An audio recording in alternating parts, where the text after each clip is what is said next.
नमस्कार. 18 डिसेंबरला मार्गशीर्ष महिन्याचा शेवटचा म्हणजे चौथा गुरुवार आहे. चौथ्या गुरुवारी उद्यापन कसं करावं? 4 गुरुवारपैकी एखादा गुरुवार जर तुमच्याकडनं पूजा अर्चा झाली नसेल, मांडणी झाली नसेल किंवा काही कारणास्तव तुम्हाला ते करता आलं नसेल, तरीही उद्यापन कसं करावं याबद्दल माहिती सांगते.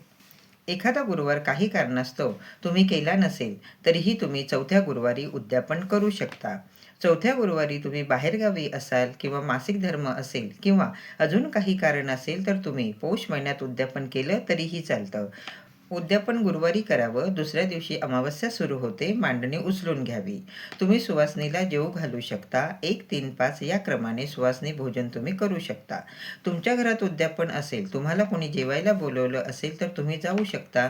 नाही गेलात तरीही चालेल. शेवटी तुमची इच्छा. तुमच्या घरीच तुम्ही उपवास सोडावा. तुम्हाला हळदी कुंकवाच्या दिवशी कोणी दूध पिण्यासाठी दिलं तर ते तुम्ही पिऊ शकता. देवीसाठी नैवेद्यात खीर आवर्जून करा. तुम्ही शेवटच्या म्हणजे चौथ्या गुरुवारी मांडणी करून उद्यापन नक्कीच करू शकता. प्रत्येक स्त्री लक्ष्मी स्वरूप असते. ती सुवासीन असो किंवा विधवा असो, म्हणून प्रत्येक स्त्रीला मान द्यावा. व्हिडिओ आवडला तर लाईक, शेअर, कमेंट करा. आठवणीने चॅनल सबस्क्राईब करा. धन्यवाद सर्वांना. श्री स्वामी समर्थ.